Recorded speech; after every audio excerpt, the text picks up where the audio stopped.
大家好，我是超子。上个视频我发了鲤鱼去骨去刺，今天用处理好的鱼肉做一道特色无骨石锅鱼。首先将去完刺的鱼肉片成薄片，全部处理好以后放入盆中，加入少许盐，用手揉搓抓拌。这一步可以有效的去除鱼身上的粘液和腥味。然后加入清水清洗干净。用干净的毛巾或者厨房用纸吸掉水分，这样更容易上浆。处理好以后放入盆中，加入少许盐、少许胡椒粉、1小勺料酒、1个蛋清，用手抓至发黏。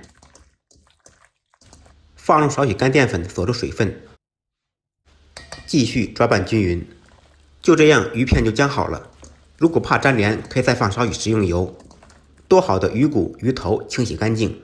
再准备少许姜片、葱段、泡野山椒、小米辣切成小段，少许冬瓜片或者其他自己喜欢吃的蔬菜。锅烧热，放入少许油，放入洗净控干水分的鱼骨、鱼头，先将鱼骨、鱼头煎至两面金黄。煎好一面，翻过来煎另一面。用油煎过的鱼头、鱼骨腥味就很小，而且做出来汤会很白。煎好以后盛出到肉碗中备用。锅中做油，油温3-4成热，下入浆好的鱼片。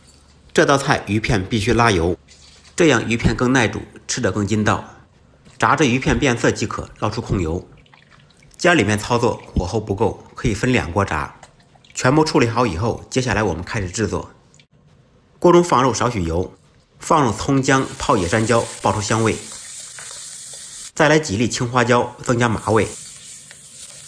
将小料炒香以后，放入煎好的鱼骨，少许料酒或者黄酒沿锅边淋入去腥。加入适量的温水，放温水熬出来的汤更白更鲜。大火烧开锅，撇去浮沫，这个时候的汤已经非常的浓白了。放入适量的盐调味，少许胡椒粉去腥增香。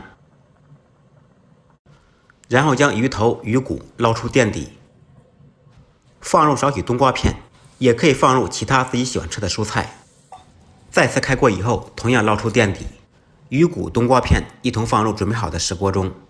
拉好油的鱼片放入锅中煮10秒钟，放入一点点鸡精增加香味，一点点白糖同样提鲜。